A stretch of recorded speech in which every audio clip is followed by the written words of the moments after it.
Chapter 11 The Ancient Greengrass Family. You are listening at novelfull.audio.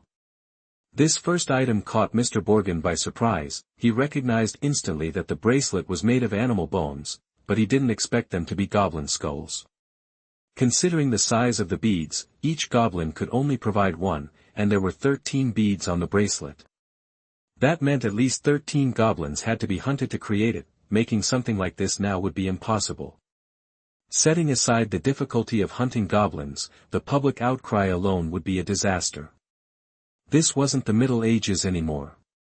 While it wasn't exactly a Goblin Lives Matter atmosphere, the Ministry of Magic still prohibited wizards from hunting them. Even though the bracelet Les presented was valuable, Mr. Borgin couldn't just gush about it, because how else could he lowball the price? And how could he make a profit without doing that? He ran a shady shop. After all, after a moment of consideration, he came up with a reason to justify a lower price. Acquiring this bracelet comes with considerable risk. After all, it took 13 goblins to make. Not many people collect things like this.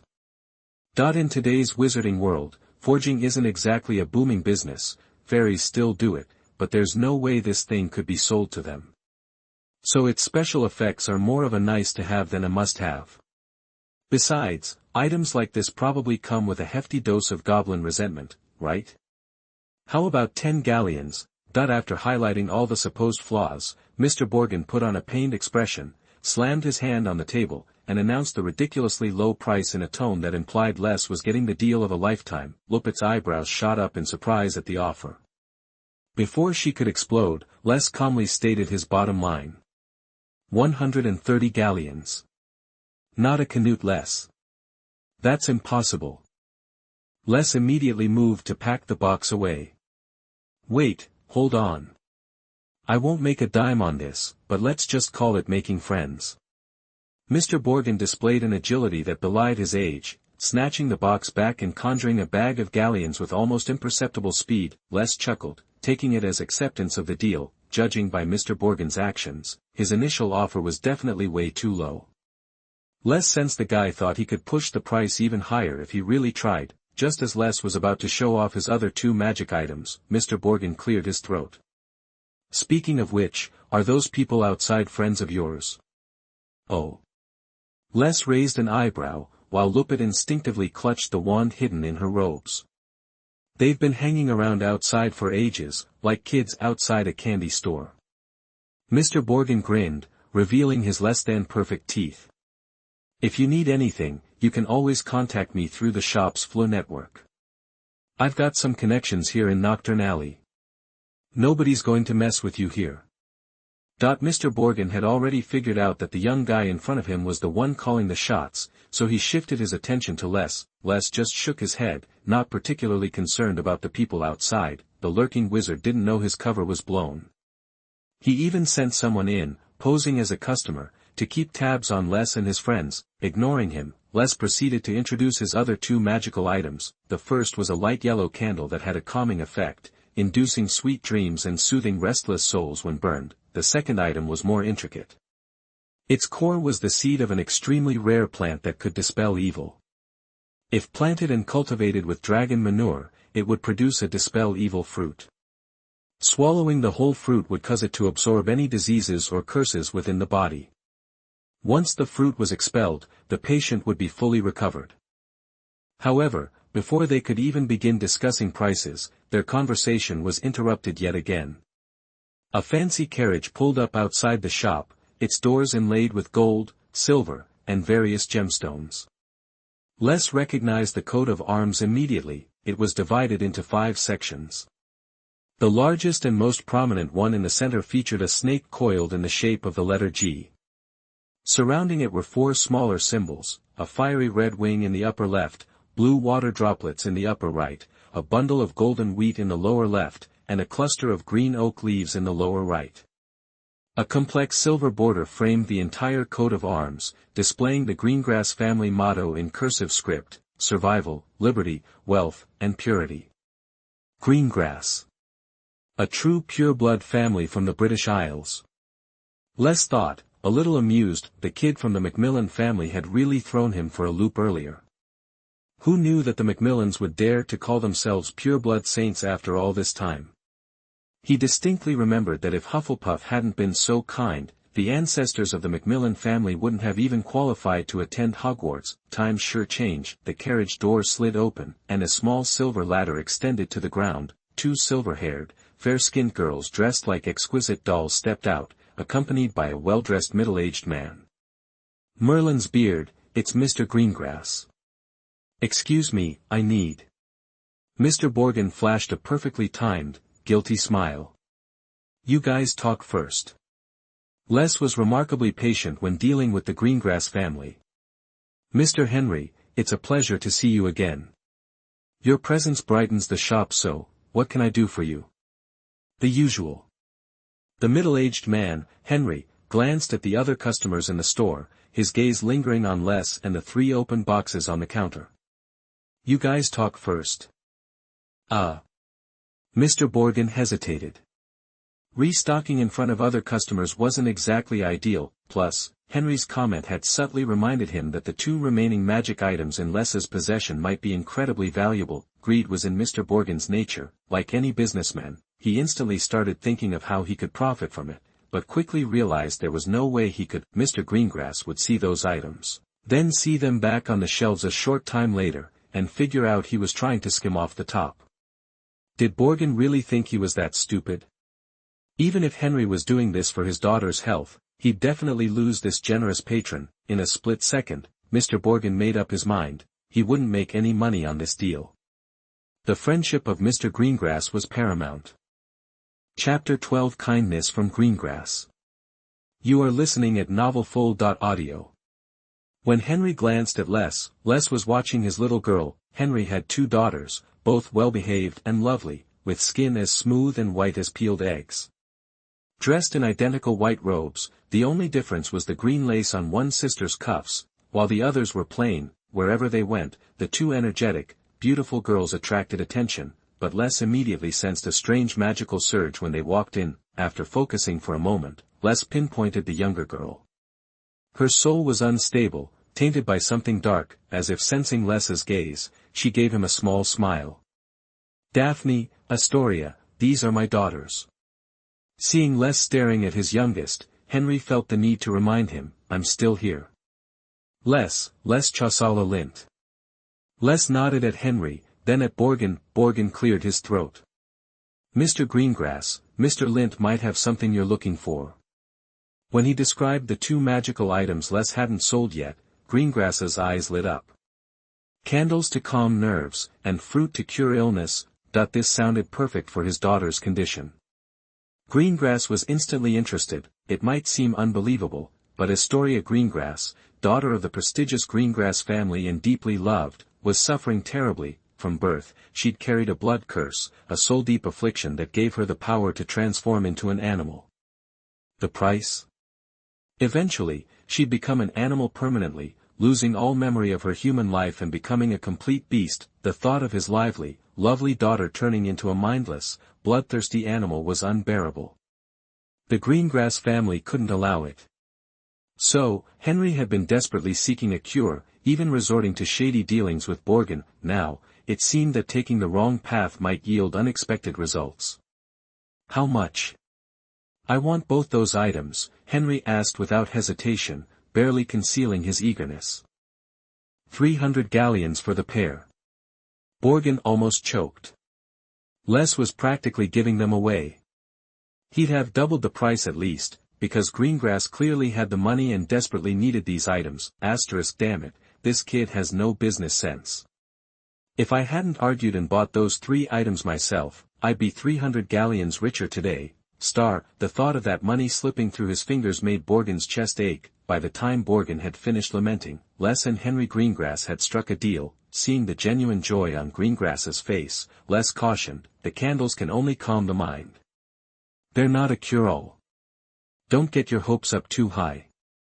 That's all right, as long as they help, Henry said, clutching the 2 boxes. Greengrass knew how difficult his daughter's curse was. He didn't expect a mere 300 galleons spent at a Nocturne Alley shop to completely heal her.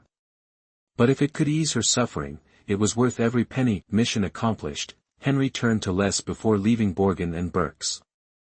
"Hey, want a ride?" That he gestured toward his carriage parked outside. He'd noticed a few shady characters watching them from inside and outside the shop. Hearing Henry's offer, the wizard monitoring Les panicked. If Les accepted, they were out of luck. They wouldn't dare stop the Greengrass family's carriage. Their target would get away, but, since it was the head of the Greengrass family speaking, they could only stand aside and watch. They couldn't afford to offend the Greengrasses. Luckily for them, Les declined. Greengrass seemed surprised. After confirming that Les didn't need a ride, he left with his daughters. After Greengrass left, Les chatted with Borgin for a few more minutes, promising to sell him more items in the future. He wanted to avoid the obvious tailing. Stepping outside, Les immediately felt unfriendly eyes on him and look it. He sighed inwardly.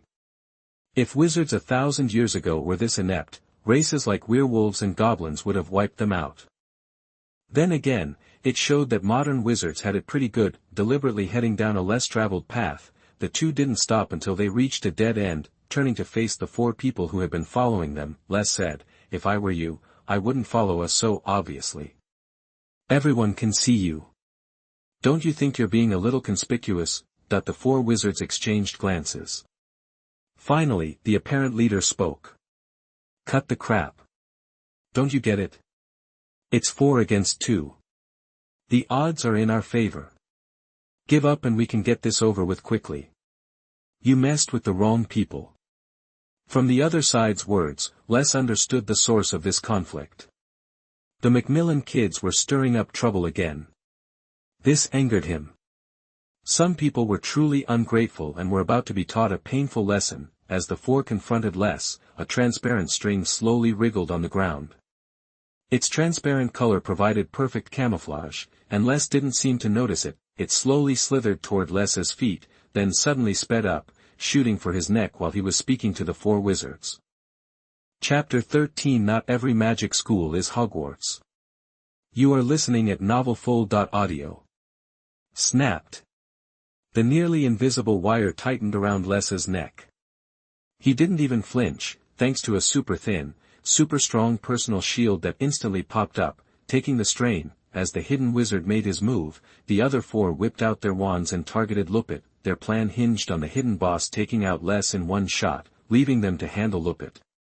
But their ace in the hole flopped, screwing up their invincible plan and setting them up for failure. Lupit, a seasoned fighter, reacted fast, leaping aside to dodge the incoming spells. She drew her new wand, but before she could retaliate, a blinding flash and a deafening explosion rocked the alley. The 4 attackers' eyes rolled back, and they all passed out cold. After easily taking down the 4, Les flicked his wand again. A plume of black smoke shot from the tip, snaking towards the corner of the alley. "Gotcha!" A figure in a black robe materialized from the shadows, instantly firing a stunner at Les. Without waiting to see if it hit, he mentally locked onto his escape point, ready to apparate. He knew in that brief exchange just how powerful his opponents were. He wasn't sticking around for a fight, he just wanted out of this nightmare alley. Apparition needs intense focus on your destination. Then, poof, you're there. A pro can do it in less than a second. Just give me a second, that's all I need. The robed wizard screamed internally. Luckily, this apparition was going smoothly. He felt the familiar squeezing, the dimming of his vision. He knew he was getting away. His anxiety started to ease. Then, something went wrong. The air seemed to solidify, trapping him. His apparition had failed. He looked up, confused, and met Les's cold, deep gaze. The kid looked at him without any emotion, like a tourist staring at a beached fish. The wizard shuddered, knowing he was toast. Les calmly lowered his wand after casting the anti-apparition jinx and patiently untied the wire from his neck. The black mist flowed towards the black-robed wizard, solidifying from a cloud into a wisp of dark gauze. By the time it reached him, it was as taut as piano wire. The mist wrapped around him, binding him tight, unable to move. Lupit, meanwhile, had found a transparent cloak where the wizard had been hiding. It was practically invisible against the ground, only noticeable if you were on your hands and knees. He had an invisibility cloak. She exclaimed. How could these low-life wizards afford something like this? Keep it, Les said. For wizards who could use disillusionment charms, invisibility cloaks were pretty useless. Only newbies like Lupit would think they were treasure. He was more interested in the wire. He examined it closely. It was ingeniously made, with a steel wire core wrapped in demiguy's hair. Les had to give the guy credit, demiguy's hair was usually woven into cloaks. This was the first time Les had seen it wrapped around steel wire. It was a creative move. Perfect for ambushes. If it weren't for the magical residue, Les might not have seen it coming. A normal wizard wouldn't stand a chance. After snagging the valuables, Lupit frisked the unconscious wizards. The results were disappointing. They didn't have a single galleon between them. They must have blown all their cash on the cloak. Still, not a total loss. Their wands could fetch a few sickles, and Lupit was happy to take them. Wizards have really gone downhill in the last 1,000 years, Les said, strolling up to the black-robed wizard and pinching his cheek. The other 4 were small fries. This guy was the ringleader.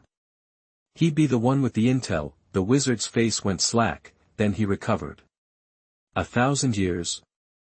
No one lives that long. Nicholas Flamel only made it to 600.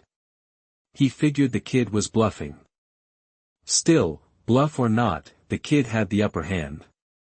He decided to play along for now.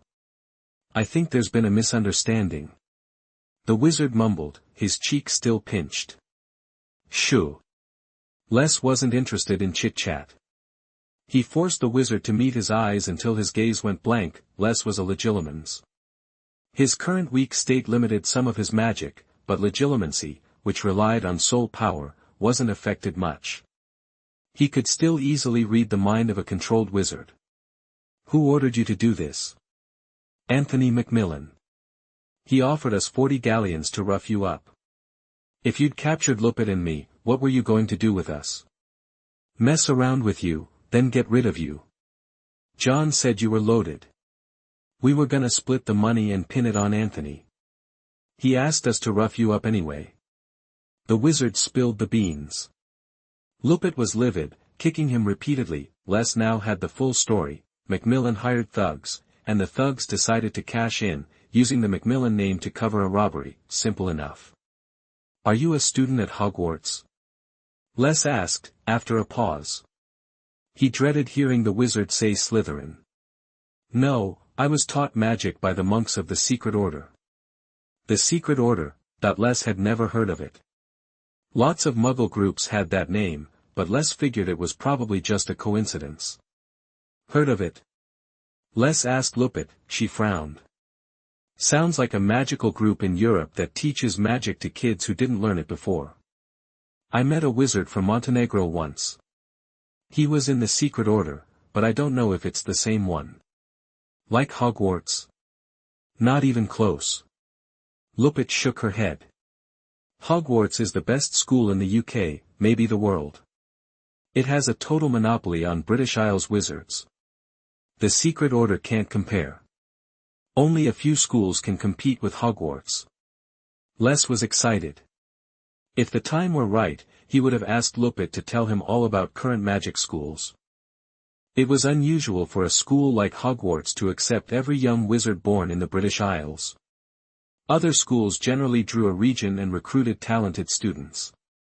Different schools had different criteria. Durmstrang students had to be okay with dark magic. Ouagadougou students couldn't rely too much on wands. If you didn't speak French, Beauxbatons was out. Hogwarts was the way it was because of Helga Hufflepuff. Her insistence on accepting all students made Hogwarts unique. Without her, some young wizards would have faced tragedy, getting a Hogwarts letter, rushing there with joy, and then being turned away. Heartbreaking.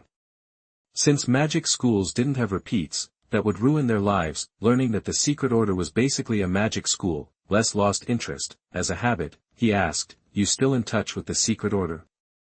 "Yeah, we have an alumni directory. If they need help, a message pops up, and you get rewarded if you do a good job." Oh. Now Les was intrigued. Not even Hogwarts controlled its grads like that. This alumni directory sounded like a bounty board. After further questioning, Les learned that the wizard had earned his cloak by helping the order, which meant gathering intel. He subscribed to newspapers and submitted summaries, along with any gossip he overheard in Knockturn Alley. The rewards were decent, too. Besides cloaks, they gave out potion ingredients, recipes, and spells. Les now had a totally different picture of the secret order. Something was up. He decided to strengthen his connection, maybe even infiltrate the group and figure out what they were up to, and the key was right in front of him. Les easily got the wizard's classmates' book. It was a small, black leather booklet with the wizard's name, Serge, on the title page. It looked ordinary, like any cheap diary from Diagon Alley. As for how to use it, Serge's clearance was surprisingly low. He couldn't even contact the order, he had to wait for them to contact him. Les was disappointed but quickly moved on. Serge's insignificance was what made it so easy to get the info from him. After squeezing Serge dry, Les removed his wand and belongings, freed him, and sent him on his way. Don't you think you're being too lenient? I mean, after what Lupit began, but Les's next move silenced her. He tied the wire around the necks of the 4 unconscious wizards, then secured it to protrusions on the walls, turning them into a human clothesline. Ever kill a rat? Les asked Lupit after stringing up the mages like laundry. Probably caught some when I transformed. He forgot she was a werewolf. Oh well. Killing the rats isn't the most effective method of eradication. Smart muggles will sow the rats but shut and then release it back into the colony. As a result of being unable to defecate, they go crazy and bite every rat in the nest to death. Les said meaningfully. Macmillan met Serge again. How'd it go? Everything taken care of? He asked eagerly. Yeah, it's done, Serge replied blankly. That's great. Before Macmillan could finish, Serge slapped him. Miraculously, the slap didn't make a sound. Serge's palm seemed to melt and stick to Macmillan's face. A moment later, his entire body except that hand dissolved into a puddle of flesh and muck, blending with the grime of Knockturn Alley. No one would ever know he'd been there. The disembodied hand quickly softened, sealing Macmillan's eyes and ears like dough, taking away his sight and hearing. None of this had anything to do with Les and Lupit. They were back in Diagon Alley, spending more than 100 galleons at Flourish and Blots and the used bookstore next door. Les had planned to spend at least 200 on books, but he changed his mind after Lupit reminded him he could borrow most of them from the Hogwarts library. Afterward, he and Lupit booked 2 rooms at the Leaky Cauldron, settling in for a long stay in Diagon Alley. Chapter 14. No need to bring your own armor to school now. You are listening at novelfull.audio. Rupert had never had it so good since graduating from Hogwarts. Waking up each morning, she didn't have to worry about food rations anymore. Les took care of everything, and it seemed like he had an endless supply of money. It took her a few days to adjust to it. She could eat, sleep, and wander around Diagon Alley as she pleased with Les's permission. It was a life she'd never dreamed of. She even had time to check out all the shops she'd previously avoided. Les, her owner, mostly stayed at Florin Fortescue's ice cream parlor, a shop in Diagon Alley that sold ice cream and cold drinks. The owner, Florin, was an interesting old guy with a vast knowledge of the Middle Ages.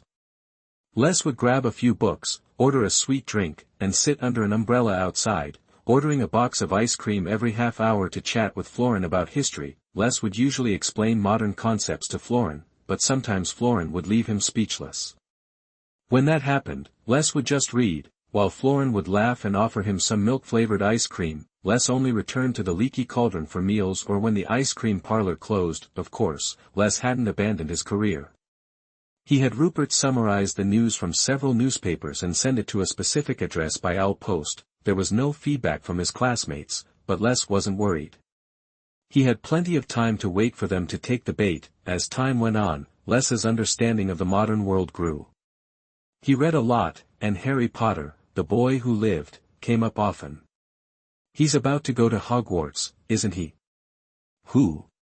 Harry Potter, who else? Les heard conversations like this multiple times a day. He and his friends hadn't been this famous back in their prime. Who was Harry Potter? Les quickly found the answer in books like Modern Magical History. The Rise and Fall of Dark Magic, and Important Magical Events of the 20th Century, where Harry Potter's name was frequently mentioned. From these books, Les learned that the Savior had defeated a dark wizard. He was surprised. Brave people defeating evil was nothing new, he and his friends had done it themselves. But a baby defeating a powerful dark wizard was unheard of in 1,000 years. Les decided to meet the boy who lived. Here's your vanilla ice cream. Florin put a big box on Les's table. Thanks. Les propped up his book and started enjoying the ice cream. As he ate, the pages of the book turned on their own. You should try the strawberry or mango. They're really popular right now, Florin suggested. Seeing Les enjoying his treat, Les shook his head. He tried all the flavors, but fresh milk, yogurt, and vanilla were his favorites. Suddenly, a shadow fell over Les, knocking his book over. It was a barn owl with a letter in its beak. After delivering the letter, the owl flew off. Les knew it was a Hogwarts acceptance letter. He opened it and took out 2 pieces of parchment. One was the letter from Deputy Headmistress Minerva McGonagall, and the other was a list of required books and supplies. Looking at the letter, old memories resurfaced. Do we really need to be so formal? Godric Gryffindor asked, watching Helga Hufflepuff writing at her desk. Of course. They're my students. Hufflepuff replied matter-of-factly. But they're already attending classes. Rowena, Salazar, tell her it's not necessary, Gryffindor said. Why send letters to students who are already here? It's about tradition. Rowena Ravenclaw said. We're building the best magic school in Britain. We need to be more formal. Disappointed, Gryffindor looked at Salazar Slytherin for support. Salazar stroked his beard. It is a bit silly. Right. Gryffindor exclaimed, thinking Slytherin would agree. I just have the quill write the letters itself, Slytherin said, showing his friend the automatic writing quill he'd invented. Dear Miss Greengrass, that we are pleased to inform you that you have been admitted to Hogwarts School of Witchcraft and Wizardry. Attached is a list of required books and equipment. The 3 others were shocked. You can do that? We're all writing letters by hand, and you're using magic to be lazy. Although they said the letters weren't sincere, Ravenclaw and Hufflepuff secretly took quills from Slytherin. Writing all of those acceptance letters was a lot of work. The letters were then sent to the students' homes by owls raised on campus. At the insistence of the 4 founders, this became a Hogwarts tradition. Eventually, every magically gifted child in Britain received a Hogwarts letter at age 11. After Rupert finished gathering intelligence for the day, she went to Florin Fortescue's for pudding. She found Les staring at a piece of parchment, muttering, Wait, you don't have to bring your own armor and sword to school anymore, Rupert. Chapter 15. The journey starts from Platform 9. You are listening at novelfull.audio. Time slips away before you know it. In the blink of an eye, London weather shifts from cool to hot, then back again. And just like that, it's the first day of school. Back in my day, wizard apprentices heading to Hogwarts needed their own set of armor. If armor was too pricey, at least a decent longsword was a must.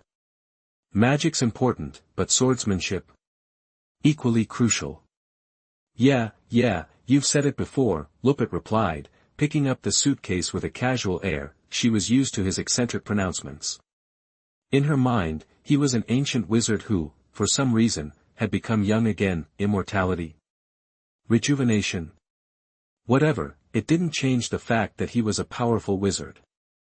I'm really looking forward to this legendary express train.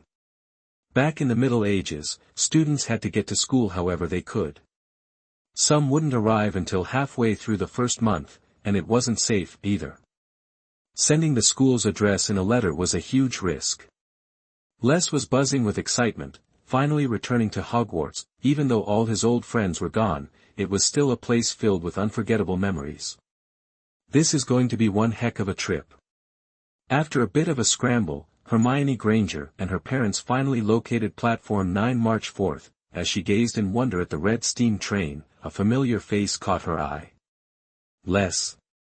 The little girl still remembered the boy she'd picked up at the campsite. Now, like her, he was staring longingly at the steam-belching train. Standing next to him was a stylish, beautiful woman holding a small suitcase.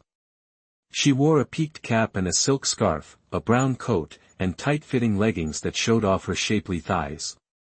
Paired with mid-calf boots, her legs looked long and slender. Lesa's mom is gorgeous. That was Hermione's immediate thought. She wondered what Lupin would think if she knew he was a super senior wizard. You can't underestimate Muggle inventions, he said. The sheer size of the train had less impressed. He knew there were many machines like this in the Muggle world, knew this kind of train was becoming obsolete, and knew that Muggles had creations of the same level or far beyond what he could imagine. Now he understood why wizards had developed the statute of secrecy. Hiding was the only way for wizards to have their own space. Like a drop of water lost in the ocean, if the magical world were exposed, wizards would inevitably be controlled, just like the goblins and house elves they had conquered. As Les pondered the gap between the magical and non-magical worlds, he heard Hermione's voice. He turned to see her waving at him, the little girl from Dean Forest. I didn't expect to see you here. Why did you take off that night without saying goodbye? My parents were really worried about you. Les wanted to tell her that without him, she and her family might have become Lupin's midnight snack that night. But then he thought, who could say for sure what had never happened? Maybe, somehow, the Grangers would have avoided encountering a werewolf. Hermione didn't dwell on his sudden departure, but instead turned to greet Lupin. Before they left, her mother had reminded her to be polite at Hogwarts, get along with her classmates, and greet their parents properly, to be a well-mannered young lady, so that's what she did. Hello, I'm Hermione Granger. I met Les in Dean Forest. Are you his mom? You're so beautiful. Hermione thought it was proper for a lady to compliment someone on their youth and beauty. It had always worked before, however. Lupin and Les's situation was a bit unique. After glancing at Les to see if he was bothered by the comment, Lupin, relieved that he wasn't, decided not to correct her. Instead, she smoothly changed the subject. You're adorable, too. Hurry up and get on the train. You don't want to miss out on a good seat. Hello, Mr. Granger. The adults began to chat, while the children gathered to talk as well. So, you got your Hogwarts letter too? As soon as the question was out of her mouth, Hermione realized it was a bit dumb. I mean, did you know you were going to get a letter from a magic school? Yeah, I knew. Les not only knew but knew exactly how those letters were sent. And she? Hermione glanced toward Lupin. Yep, she's a wizard. Hermione was stunned. She looked at Les with envy. In her mind, having a wizard mom was the coolest thing ever. Plus, someone like Les, raised in a magical atmosphere, was bound to be way ahead of her in magic. Thankfully, she'd read a ton of books over the summer, so maybe the gap between them wouldn't be too big. Before Hermione could launch into a discussion of her summer reading list, the parents finally finished their greetings and ushered their kids onto the Hogwarts Express. Luckily, they found an empty compartment. Okay, we'll be going now. Hermione, you need to. As Mrs. Granger launched into a long list of instructions, Les was busy giving Lupin his own set of directions. Find a place in Diagon Alley, gather information as usual, and owl me if anything comes up. He pulled out a bulging money bag from his pocket. Use this for now. If you need more, just send me a letter. The human-shaped spell should still be working, but if it fails, let me know immediately. Each party was explaining things to the other, but on Les's side, the roles of parent and child were definitely reversed. The train's whistle blew, signaling its imminent departure. The Grangers wrapped up their goodbyes to their daughter, then quickly hurried off the train with Lupin. The whistle blew again, and the train started to move slowly. Chapter 16 Les, who knows a little about magic. You are listening at novelfull.audio. The train gradually picked up speed. Lupin and Granger, standing on the platform, shrank into three tiny, indistinct figures before the train rounded a bend and they vanished. Hermione settled back in her seat and pulled a thick book from her bag. Hogwarts, A History. It's all about Hogwarts School of Witchcraft and Wizardry. I love it. You should read it if you get a chance. I already have, Les said. It's fascinating to learn what happened to the four founders later on. He wasn't kidding. He'd spotted it at Flourish and Blots and bought it without a second thought. It was the first book he'd read in Diagon Alley, and despite being over 1,000 pages, he devoured it in just over a day. While reading, Hogwarts' thousand-year history had unfolded before him like a scroll, giving him a glimpse of the school's evolution long after he and his friends were gone, like a sapling, growing steadily into whatever the gardener envisioned. Really? That's great. Hermione was thrilled Les had read it, practically bursting to discuss it. But before she could, the compartment door slid open, and a silver-haired girl, as delicate as a doll, appeared, struggling with a stack of trunks. It was Daphne Greengrass, one of the Greengrass sisters he'd met at Borgin and Burke's. Everywhere else is full. Can I sit here? That it was more of a statement than a question. Without waiting for a reply, she started shoving the trunks into the compartment. Only then did she realize who was sitting there, the guy from Knockturn Alley. It's you! She exclaimed, surprised. In Daphne's experience, Knockturn Alley wasn't exactly a hotspot for upstanding citizens. She'd assumed the same about Les and Rupert. Who would have guessed Les was actually a Hogwarts student? A first year at that. How insane was it that a guy who was chatting with her father in a dark arts shop wasn't even old enough to go to school yet? Her jaw practically hit the floor. Small world, isn't it? Les greeted her, actually pleased. Better a compartment full of acquaintances than a bunch of random strangers. You can say that again. Daphne sighed, meaning every word. She decided to write her father the second she got to school, telling him about her train encounter. She bet he'd never guess who she ran into. She grabbed the top trunk, straining to lift it onto the luggage rack. Les wordlessly flicked his wand at the pile of luggage. It floated upwards, landing neatly in a row on the rack. Hermione. Did you just use a levitation charm? She demanded as soon as Les was seated again. Yep. But I didn't hear you say the incantation. Hermione said, sounding confused. It had happened so fast. She couldn't be certain he hadn't mumbled something, but she was pretty sure Les had just used a charm they wouldn't even learn until this semester. Oh, really? Maybe you just missed it. Daphne, where's your sister? And didn't Mr. Greengrass come to see you off? Les said, smoothly changing the subject. Silent and wandless casting was practically second nature to him now, but given his age, the difficulty of both types of magic was a bit too impressive, which wasn't ideal for Les, who didn't want to draw any attention. Hope no one noticed. Les glanced at Daphne, who didn't seem to have picked up on it. He breathed a sigh of relief and decided to play it cool from now on, even if he had to make up excuses. My sister isn't old enough for school yet, she's 2 years younger than me. My father took her to the hospital today, so I came alone.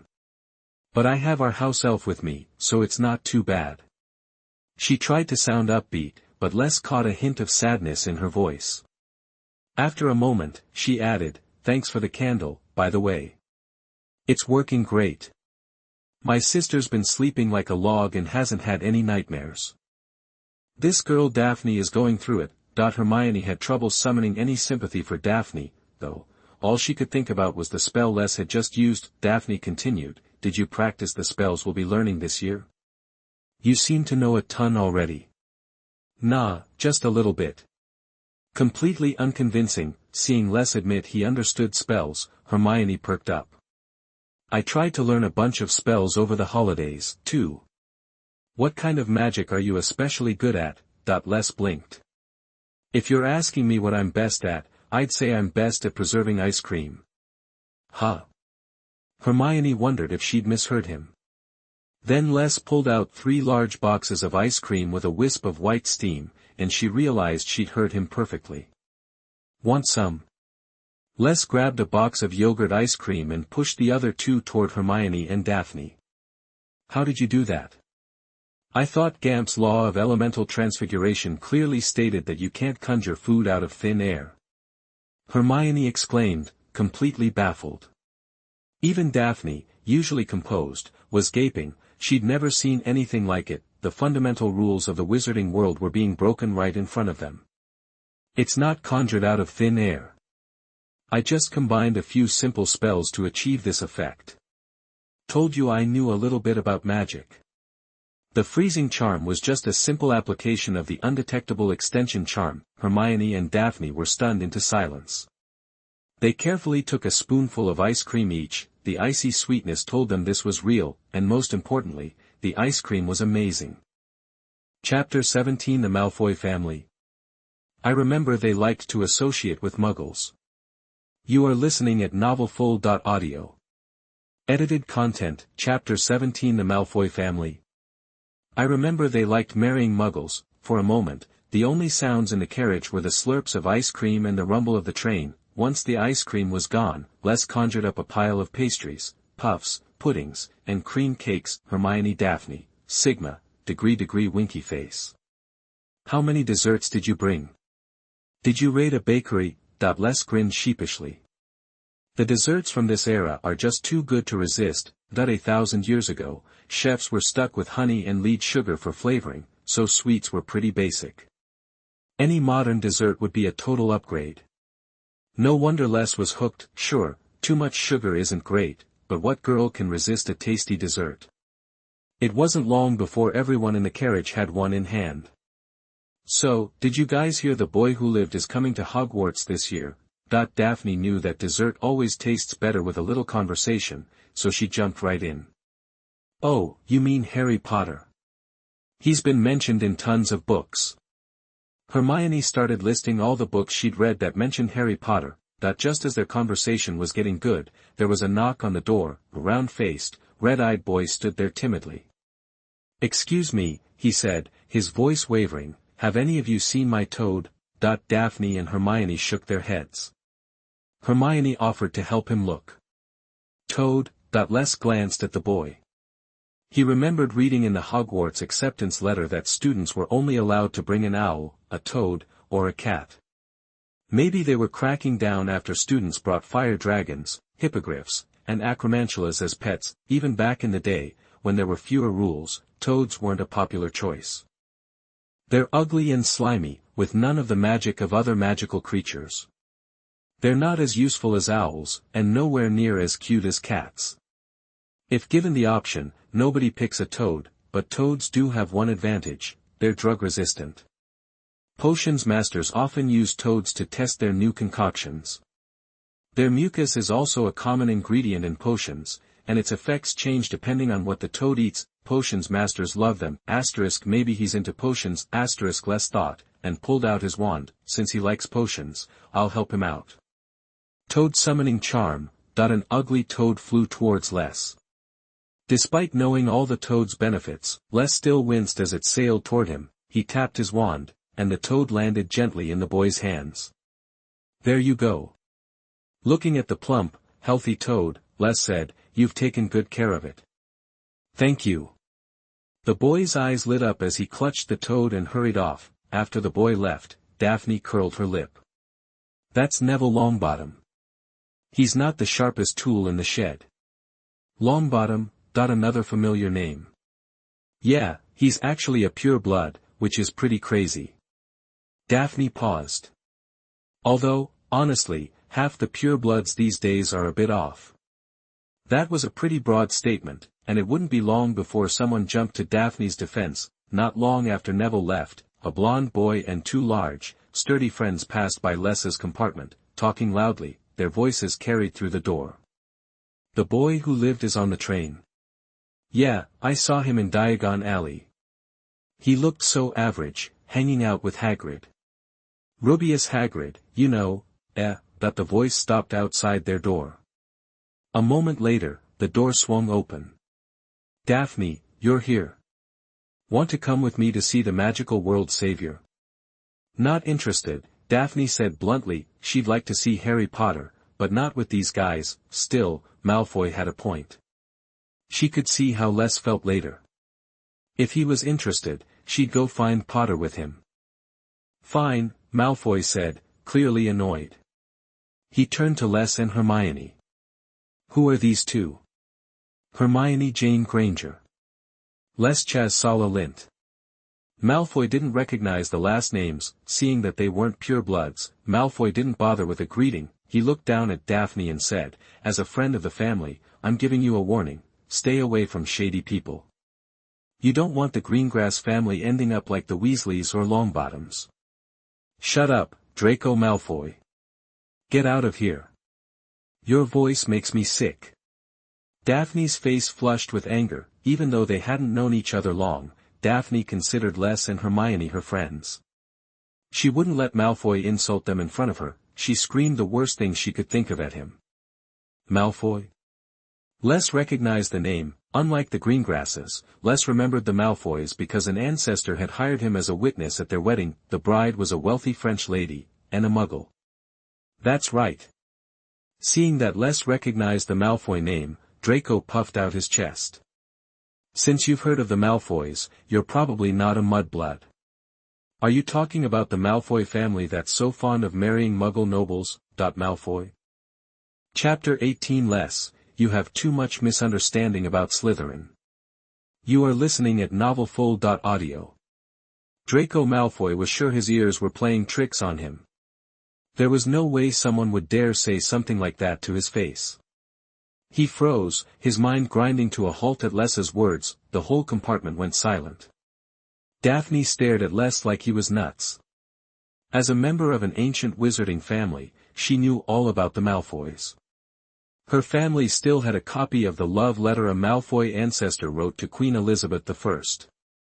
But, like they say, even if something's true, you don't just blurt it out. Les had definitely crossed a line. The Malfoys were one of the most powerful families in the wizarding world, and you just didn't go around airing their dirty laundry. If Les's words got out, it could cause a major scandal and bring down the full force of the Malfoy family's wrath. Daphne started sweating for him. The term pureblood had two meanings. Broadly, it meant that your recent ancestors were all wizards who kept a low profile. But strictly speaking, it meant no Muggles, ever.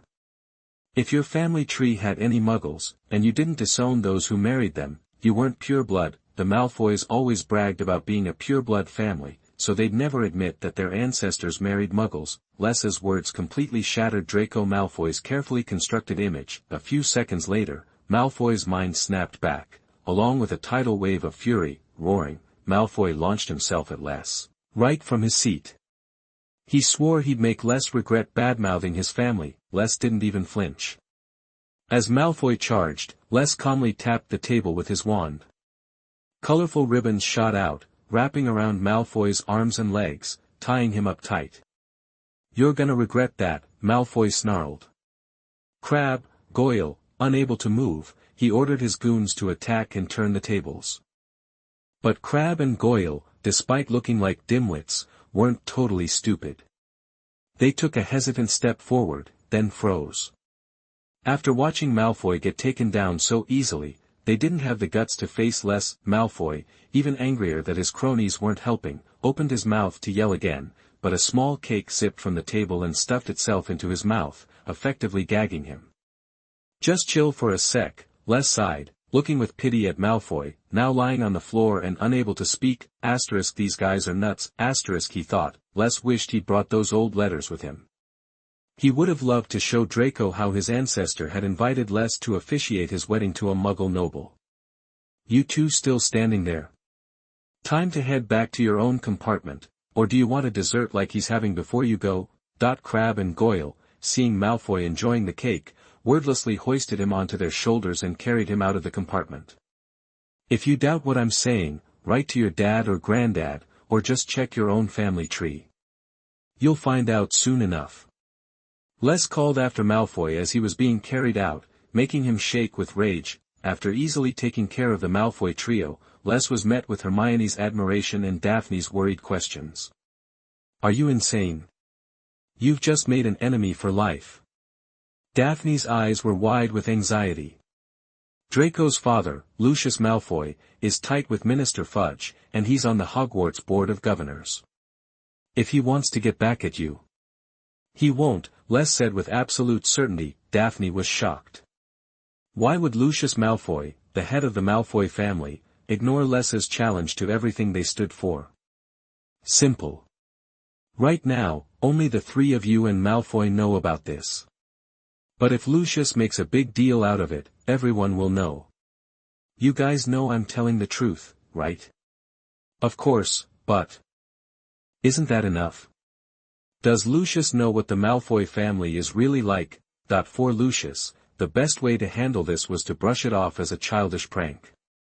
Otherwise, it'd only bring shame on the family because the Malfoys really did marry a lot of Muggle nobles. After Les explained it, Daphne started to think he had a point. She was a little relieved but still told Les to stay alert and watch out for Malfoy's revenge. Les nodded, thanked her for her concern, and then picked up a dessert and dug in. Cold, delicious ice cream, soft, sweet cakes, cream-filled puffs. Les indulged in the desserts. Malfoy, maybe because he calmed down on the way back to his compartment, didn't return to cause any more trouble. Around noon, a woman with a friendly smile and dimples opened the compartment door and asked, "Anything off the trolley, dears?" That even though he'd eaten a ton of desserts, Les, remembering the saying, "There's always room for dessert," and also wanting to see what kind of treats the wizarding world had to offer, jumped up and joined Hermione and Daphne. In the aisle, Bertie Bott's every flavor beans, Drobble's best blowing gum, chocolate frogs, pumpkin pasties, cauldron cakes, licorice wands, the train had a huge selection of snacks. Les got a little of everything, but Daphne insisted on paying because she just enjoyed Les's ice cream and desserts. Hermione pulled out several boxes of washed fruit from her backpack to return the favor. With all the snacks on the table, they had a simple but satisfying lunch. The first snack Les opened was Bertie Bott's every flavor beans. This one was fun. The first bean tasted like regular chocolate, but the second was mint, the third was lemon, the fourth was beef. Each one was a completely different flavor. Les was amazed by this humble snack. "What's this?" Hermione picked up a small box and looked at it curiously. "Chocolate frogs? Are they made of real frogs, but with chocolate?" She worried about opening the box and finding a chocolate-flavored dried frog. "What are you thinking?" Daphne rolled her eyes. Hermione's question had conjured up a mental image for her and quickly shook her head to get rid of the terrifying picture. Chocolate frogs are chocolates shaped like frogs. They come with collectible cards of famous wizards and witches. Daphne's words reassured Hermione. She grabbed a random box and opened it. Inside was a card and a lifelike chocolate frog. Just as she was about to pick up the card and read it, the frog twitched its hind legs. Hermione's eyes widened, and she screamed. "Why is this frog moving?" The scream didn't stop the chocolate frog. It kicked its hind legs, gathering strength, and jumped, but just as it was about to escape, a hand snatched it out of the air. That's how chocolate frogs are. You have to hold them tight after you open the box, or they'll get away. Daphne caught the escaping chocolate frog for Hermione. But Hermione rejected Daphne's offer. The chocolate frog was too realistic for her, and she needed to mentally prepare herself. "Let me see." Les was also fascinated by the chocolate frogs. It wasn't difficult for him to turn chocolate into a frog, but he knew how hard that spell was for the average wizard, requiring high levels of transfiguration. So how did the company that made chocolate frogs mass-produce them? Was there a transfiguration master willing to work for them? Les took the frog from Daphne and saw that the magic spell didn't change the chocolate's nature. Daphne's warm fingers were even melting it slightly. But the magic gave the frog instincts. It could kick its legs, move around, and had the same survival instinct as a real frog. Les could sense very faint magical fluctuations from the chocolate frog. Based on his experience, he guessed that the frog could jump around for about a minute before turning into a stiff piece of chocolate, just like the chocolate sold in Muggle shops. Les pinched the frog's hind legs and popped it into his mouth. The frog struggled twice, then stopped moving. It tasted like regular milk chocolate, nothing special. While Les was tasting the chocolate frog, Hermione picked up the card in the box and stared at the picture. Salazar Slytherin, medieval, exact date unknown, one of the 4 famous founders of Hogwarts School of Witchcraft and Wizardry. He was one of the earliest recorded Parselmouths and was skilled in many kinds of spells. Les immediately raised his head. There was a card of him in the chocolate frogs. Remembering that Daphne said only famous wizards and witches were featured, Les felt a little proud. "You got Slytherin. Let me see it." After Hermione showed him the card, Daphne quickly put down her snacks and borrowed it. after one glance, she returned it, looking disappointed. Just a regular gold card, not a bonus card. Too bad. Les learned from Daphne that chocolate frog cards came in gold, silver, and bronze, plus rare hidden ones. His card was a gold one, but there were also reward cards hidden in some boxes. Les was even more delighted. Of course. As one of the 4 founders of Hogwarts, it's only right to be on a gold card, with a reward card version too. Les opened a box of chocolate frogs himself. By some stroke of luck, the card in this box was also Salazar Slytherin, but it was a reward card. See? This is the difference between a gold card and a reward card. The reward card has an extra line: he was also a supporter of pureblood supremacy. Daphne patiently explained the difference. Les. I don't get why they say Slytherin was a supporter of pureblood supremacy. He asked. Because he only accepted pureblood students. Even Hermione knew that. Les felt like something was stuck in his throat, choking him. You've got it all wrong about Slytherin. It's a rumor that he only recruited pureblood students. There were mixed-blood wizards in Slytherin, too. He tried to defend himself, but it didn't work. He realized that over thousands of years, the way people saw him had been twisted by those who wanted to promote their own agendas. The Slytherin people thought they knew wasn't him at all. They'd built a statue called Salazar Slytherin based on what they wanted him to be. They used Slytherin's name to push their own ideas. Hermione just shook her head and said that the book said otherwise. Daphne couldn't accept Les's claims, either. In her mind, Slytherin was synonymous with pure blood. Les was miserable. You have to consider the historical context when Hogwarts was founded. Maybe Slytherin only wanted pure-blood students because they were more trustworthy back then. That this idea was new and interesting and caught the attention of Hermione and Daphne. They asked Les to elaborate. Chapter 19 Revisiting the Old Place. You are listening at novelfull.audio. Under the girls' expectant eyes, Les launched his PR campaign to clear his name. He was taking this seriously. If he couldn't win over a couple of kids, how could he ever convince anyone else? He'd be stuck with this reputation forever. Seriously annoying. Why do these pure-blood fanatics insist on speaking for themselves? Can't they find someone else to be their mouthpiece? Okay, first thing, the definition of pure blood was way different 1,000 years ago. Les began, trying to explain Slytherin's reasoning to Hermione and Daphne. Back in his day, if your family had 3 generations of wizards, you were considered pure blood. It's not nearly as strict as it is now. The world for wizards was also a completely different place. Back then, the lines between Muggles and wizards weren't so clear, and the tensions were way higher. You could get killed just for being a wizard. Worse, some wizards actually sided with the Muggles. They helped Muggle lords hunt down wizards and even got involved in Muggle politics. Fighting fire with fire, huh? Les chuckled humorlessly. After painting the picture, Les looked at Daphne and Hermione. You see where Slytherin was coming from? He thought only pure-blood wizards could be trusted. The other founders were taking huge risks. Actually, there was a civil war at Hogwarts, something you won't read about in any history book. Civil war? Hermione asked quickly, while Daphne looked skeptical. Her father had never mentioned any civil war at Hogwarts. After Hogwarts was founded, the 4 founders started recruiting their favorite students. To teach, they collected tons of magic books and potion ingredients and stored them in the Hogwarts library. Word spread about Hogwarts, and it caught the attention of some local lords. A greedy lord teamed up with some young wizards from nearby Muggle families to try and take over the castle.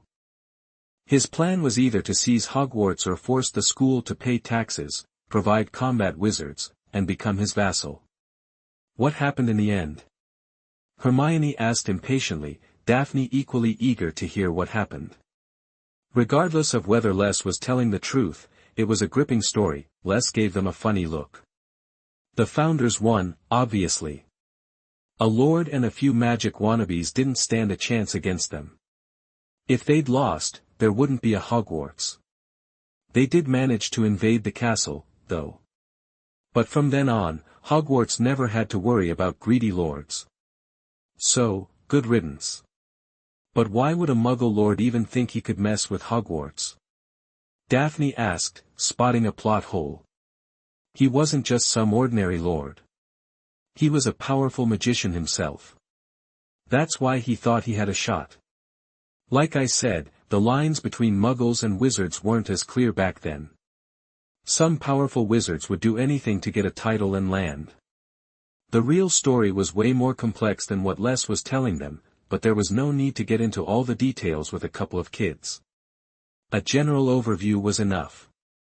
So, Slytherin had his reasons, Daphne said, starting to understand. Coming from a pure-blood family, she found it easier to sympathize. But how do you know all this? Hermione asked, confused. How could Les know so much about something that happened so long ago, that even Daphne, from a pure-blood family, had never heard of? Things leave traces. I saw it mentioned in a letter from a wizard from the Middle Ages. He was explaining to a friend why the stairs at Hogwarts are the way they are, and he told the whole story. What stairs? You'll see when we get there. For the rest of the trip, Les stayed put. Malfoy's teasing had killed his interest in seeing the boy who lived. They'd meet eventually. As darkness fell, Hermione left to find the driver and learned that they were close to Hogwarts. We should probably change into our robes. We'll be there in about 30 minutes. Les looked out the window, trying to find something familiar in the rolling hills. He couldn't. Even the shape of the hills was unfamiliar. When he turned back, Hermione and Daphne had changed into their robes. Les noticed a silver-green pattern on Daphne's cuffs. You've decided on Slytherin, then? That he was curious because he thought the sorting process was supposed to be a surprise. Students shouldn't know which house they'd be in before the ceremony. I don't know for sure, but I'm pretty sure I'll be in Slytherin, Daphne said, not considering any other option. My whole family graduated from Slytherin. Les nodded. Students like Daphne met his standards. If he had to choose, he'd drag her into Slytherin himself. The train will arrive at Hogwarts in 5 minutes. Please leave your luggage on the train. School staff will bring it to the school for you. The driver's voice echoed through the train. The train slowed and finally stopped. Students pushed and shoved in the narrow aisle, rushing towards the doors, and emerged onto a dark, chilly platform. Les followed the crowd with Hermione and Daphne. Looking around, he finally recognized something. This was Hogsmeade. He, Salazar Slytherin, had set foot on this ground again after 1,000 years. Chapter 20 Hogwarts. You are listening at novelfull.audio. When he left, he swore he'd never return, but he broke that promise. New.no, it was Salazar Slytherin who vowed never to set foot on Hogwarts grounds again. What's that got to do with me, Les Chasala Lint? Les tried to reassure himself. He'd imagined his return 1,000,000 times, the circumstances, what he'd say to Godric and the others. But even his wildest fantasies weren't as bizarre as the reality. It's been 1,000 years, and my 3 old friends are gone from here. But did they just kick the bucket? Les didn't buy it. Even if he'd found a way to extend his life, would they have calmly accepted death? Unlikely. Maybe they'd woken up from a long nap like him and were back here incognito, or maybe they were still asleep. Les wouldn't believe they were dead until he saw the bones. A gust of cold wind whipped past. His thick robes helped, but his head, face, and hands were exposed. He shivered. A light flared above the crowd, and a booming voice called out, "First years, this way. Harry, come over here." Harry. Like the other students, Les looked toward the light and saw a skinny wizard with messy black hair emerging. That's Harry Potter. It was a thought on many minds, a little disappointing. Just an ordinary-looking kid, maybe 10 years old, thin, a little timid. But, thinking about it, what else should Potter be?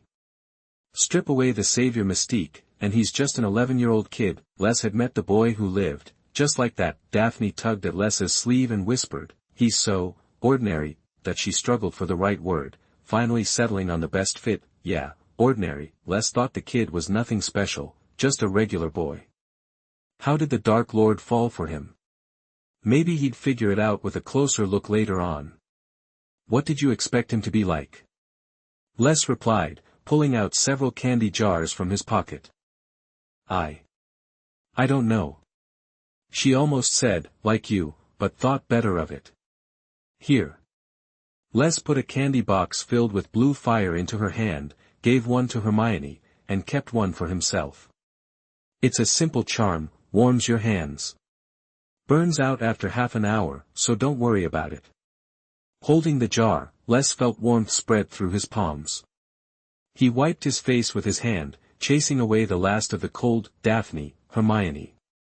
Amazing, thought a warm fire in the cold wind was a godsend. I'll teach you guys later. Les smiled. He invented this spell, Rowena refined it. They used it to survive the brutal polar nights in the Nordic wilderness. That was magic, turning decay into magic, saving lives, cutting against the flow. Les and the others approached Hagrid, their fire-filled jars glowing. Hagrid, holding a lantern, shouted a few more times. Satisfied that no first-years were left behind, he led the little wizards toward the school. The road to Hogwarts Castle was steep, narrow, and pitch-black. The little wizard stumbled along behind Hagrid. The deeper they went, the more familiar the scenery. Finally, a black lake appeared. On the hillside across the water stood a magnificent castle, spires and windows twinkling, rivaling the starlit sky, a blurry, dreamy wonderland. Les felt like he traveled back 1,000 years. That morning, the four of them had walked this path to the lake and decided to build their magic school on that hillside. Before that, they'd argued endlessly about the location. Then, Rowena Ravenclaw dreamed a warthog led her to the lake, to a land of abundant water and grass. At dawn, she and her friends followed her dream and found the place. Swamps, lakes, valleys, mire, each founder found a place they liked.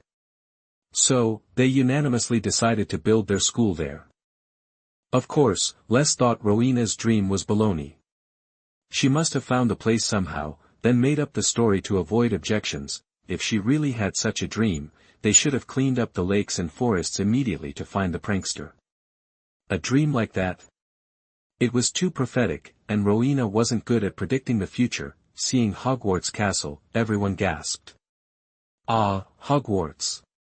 Les sighed, 1,000 thoughts condensed in that breath. There were small boats by the lake. Under Hagrid's direction, the students boarded. Each boat held 4. Les boarded with Hermione and Daphne, followed by Neville. Harry Potter and a red-haired boy took the next boat. When everyone was aboard, Hagrid shouted, "Forward!" That the boats glided across the mirror-like lake toward the towering castle. As they approached the cliff, it loomed above them. The boat slowed, carrying the freshmen through the ivy curtain covering the cliff face, into a secret entrance, along a dark tunnel beneath the castle, and finally to an underground dock. The students clambered onto a gravel-strewn shore, followed tunnels in the rock, and emerged into a flat, damp meadow in the castle's shadow. A huge oak door loomed ahead. Hagrid climbed the steps and knocked 3 times. The door opened.